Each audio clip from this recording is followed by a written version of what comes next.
All right, well, let's go ahead and get started. We have a great exercise for everyone. I'll be letting people in as they come in. I know we have a good turnout of registrations. So I want to welcome and thank you for joining us for how to set clear boundaries and get what you need from others.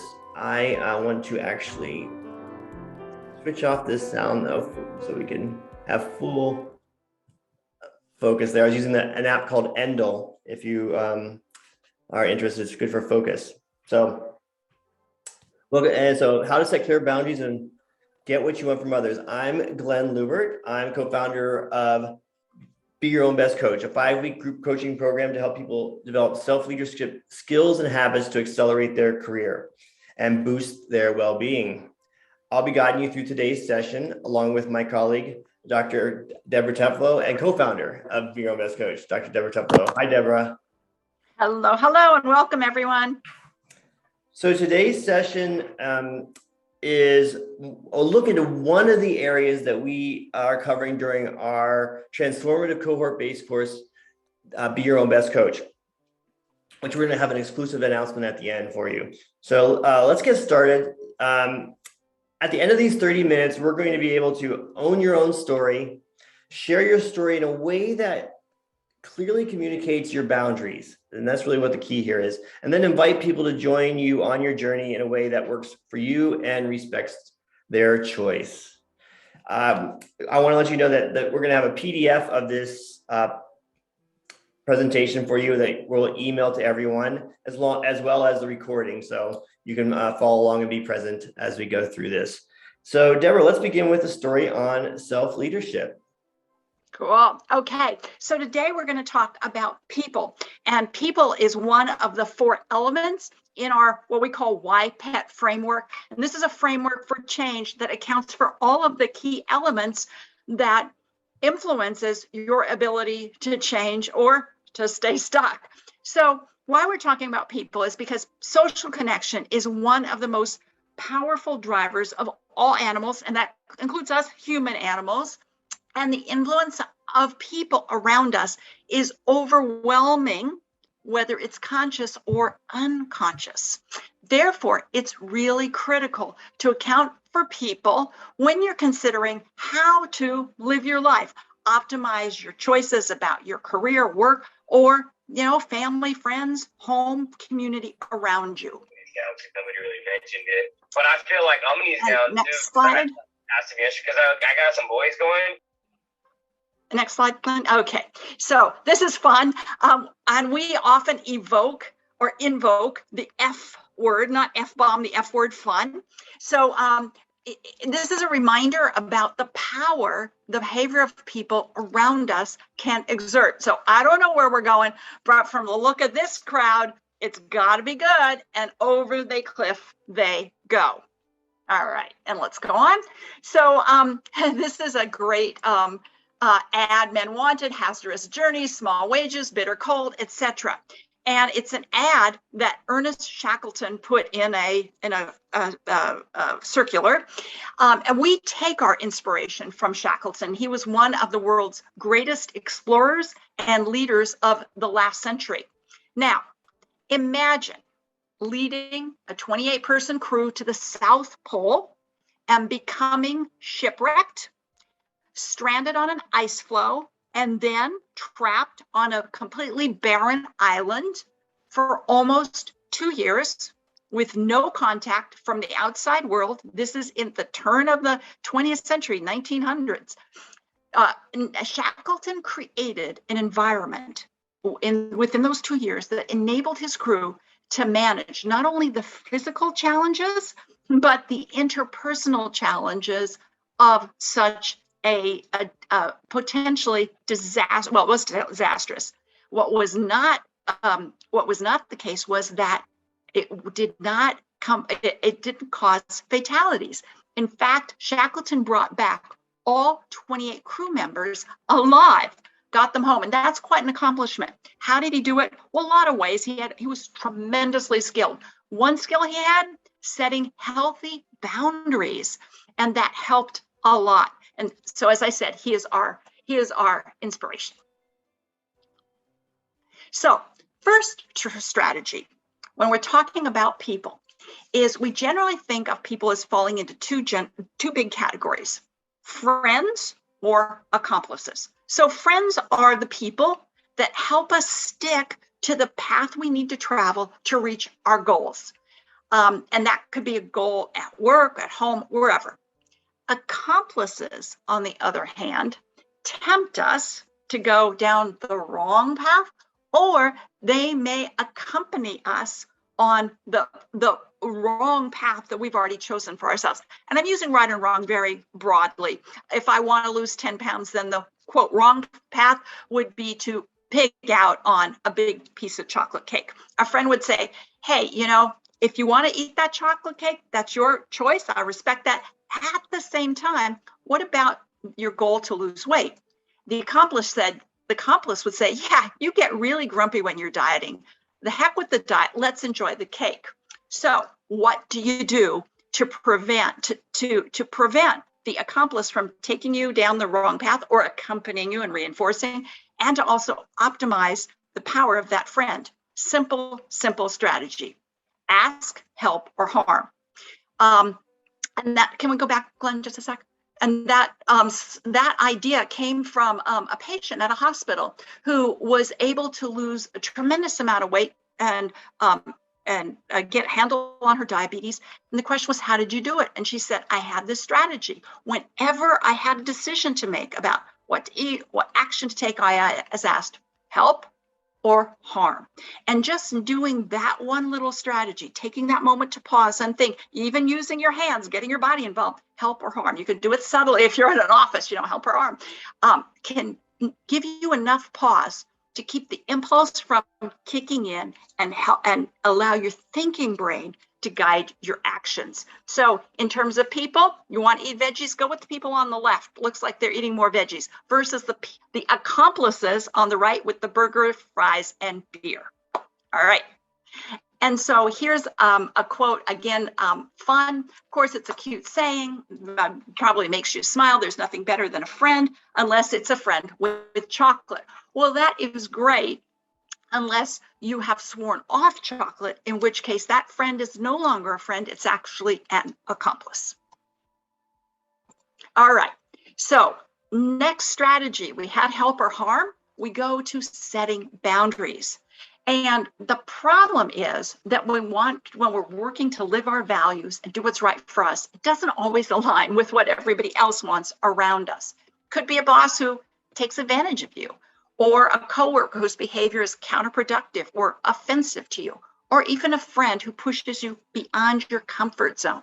In this case, it's your job to set very clear boundaries that explicitly communicate what you will and won't do, what you will and won't accept, because setting boundaries is taking care of your own emotional and physical needs without putting the other person's needs in front of yours. And the challenge with boundaries is that we have many conflicting feelings about doing it, and we lack the skills. So some of us, particularly women, feel we ought to be accommodating. Men may feel like they always need to be the nice guy or step in and to help out. So a key strategy is to develop those skills to set boundaries without feeling guilty or weird. So how do we do it? First step is be clear, direct, and gracious without yielding. So we're going to go over 5 steps to setting healthy boundaries, and we're going to do some practice.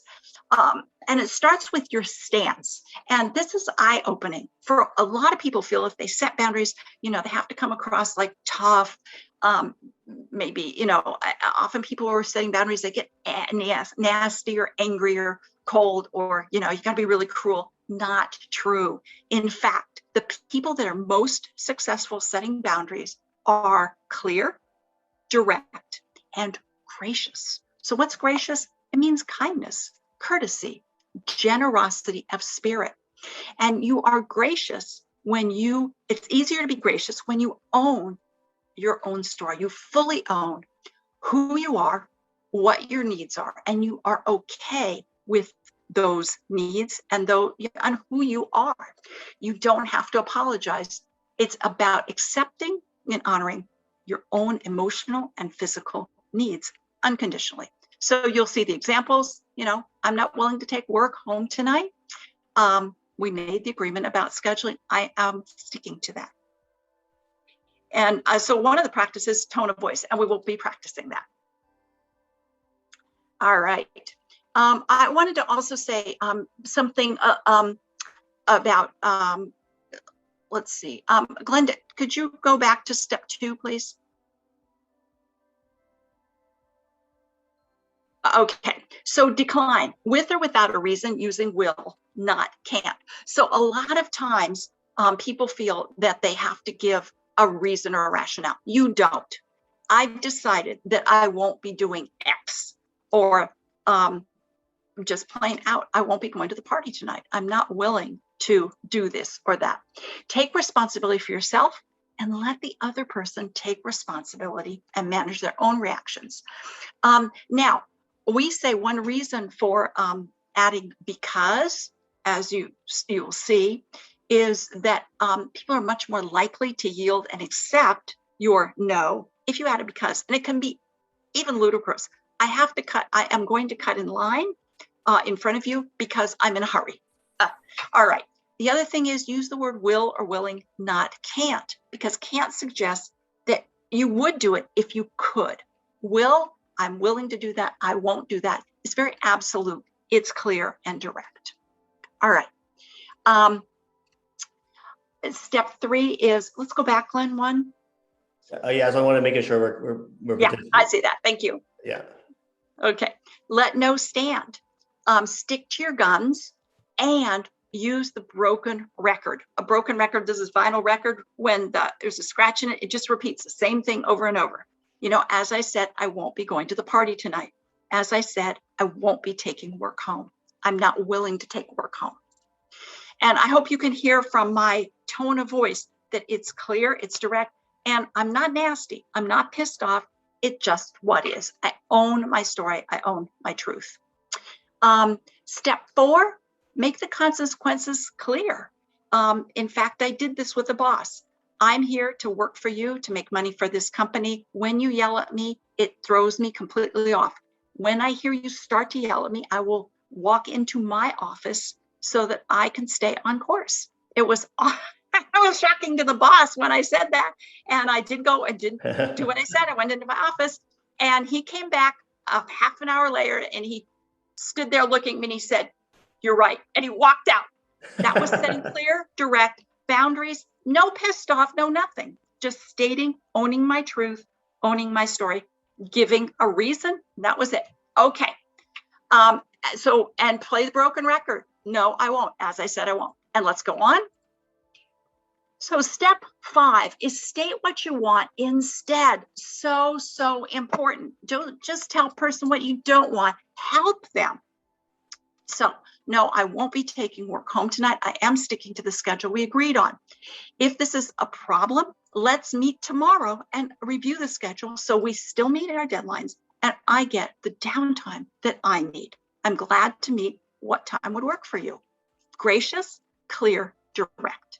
All right, let's go for it. So this takes practice. It's simple, it makes sense, but it is not something that's easy to do. So our practice session is you're going to have a breakout. Glenn, you'll give the link to this? I did. I put it in the chat. Okay. So let me know if you can't see it. Yeah. Okay. So this is a script. Read the script. You don't get brownie points for being creative. You get the script. 3 people in a breakout room. 1 person is the speaker who is going to push boundaries. The second speaker number 2, is the one who's going to practice setting boundaries. The third person is just the observer. Your job is to listen, to learn, and observe. And then go through this script. You don't have to talk about it. Just read through it, put your heart into it, and then switch roles. And as you're doing that, just observe inside yourself, notice what your experience is going through this exercise. And then we're going to come into the breakout. We're going to go out of the breakout, come into the general session, and we'll have somebody sharing their experience. Okay. All right. We're going to open up the rooms and we're going to give 8 minutes for everybody to participate. And here we go. Have a lot of fun. Hey, welcome back. I don't want to have agreed to a schedule that gives me needed downtime and then be asked to take work home at night. Let's review and revise the schedule tomorrow so we get our deadlines met and I get the downtime I need. Welcome back. Yeah. So we're going to have one person share. We have time for one person to share. Deborah, do you want to MC us through this part? One person to share. Yeah, let's get one person to share. What did you notice as from the boundary setting? What did you notice about yourself as you were going through that script? I realize you may not have owned it, absorbed it all, but what was your experience going through that little exercise? Does anybody want to share? Can we get someone to help out? Okay, Alessandra, unmute yourself there and go ahead and share. Yeah, so I was with Deborah in the breakout room. I know, lucky me. And so we read the script. I'm like, okay, I'm just sticking to the script. Stick to the script. I'm so compliant. I can stick to the script. And then she said, do you have a boundary that you want to practice? And so practicing words like, no, I'm not willing to, or I have decided that, without dressing it up, was really like, I wanted to crawl away. Like my body just wanted to crawl away. So that was my experience. Thank you. Yeah, thank you. Somebody else. What about an observer? Well, in chat, Kate said that it was a very awkward. Kate, you want to say a little bit about what you experienced? Well, first, as an observer, I was like, man, that boss isn't even asking any questions. Like the person clearly who's setting boundaries, who's uncomfortable with her responses, is able to get this done, and there's not even any Q&A. So I would love to see if anybody else observed that, but I was uncomfortable listening. And then when we did a second round of practice, I was just like, good for the person to stick to their guns. So it definitely felt good, but I think we all were feeling awkward. Yeah. It's a very hard thing. It gets easier as you practice. You've got a script, practice it. And as I suggested, Alessandra, choose, my decision is, or I am willing, or I'm not willing. Say it 100 times. That's how best athletes, musicians, best performers practice. And this is just a part of our program. That's a taste of what we're going to have in our program. Do you want to say a little bit more about the program, Deborah? The Be Your Own Best Coach, yeah. Yeah, the program is science-based, and these are the kinds of exercises that we'll be doing. It's everything's grounded in good science theory, but that's not what we're covering. We're covering live, everyday skills that are simple and really hard to do because that isn't our orientation, and yet they're very powerful. They can make a huge difference in your life. Part of it is learning the instrumental skills, what to say. The other is being okay inside yourself, and having that graciousness and that gentleness for you, your own self. And we will go through all of the elements in the YPET using solution-focused story crafting. So we're not looking at what the problems are. We're looking at revealing, uncovering the hero within you, the person that can do this with a sense of graciousness and effectiveness and power. So it will be experiential, and we'll also be giving you a workbook that you'll walk away with a map of how to manage all of these factors that do influence your actions, your life, your feeling, your beliefs. Yeah, and the map is going to be such a fantastic tool. You'll be able to go back to again and again when you are going to actually use these exercises in real life and when you want to practice them.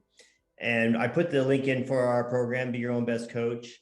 We'll be starting, that's the announcement I wanted to, things that will be, if you go to beyourownbestcoach.com, you're going to find out more about the program, about how we're going to be able to help you develop your self-leadership skills and habits to accelerate your career and boost your well-being. And we're excited to announce that the next cohort will begin in 1 month on October 20th. I'm very excited, and we'll be emailing you more information about the cohort. Again, the slides for this session will be emailed to you as well as the video, so you can review these notes. And if you have any questions, please reach out to us at solutions@beyourownbestcoach.com. And then as we finish up, if you could just put it in the chat how you would rate today's session and one word to describe your experience in this session today.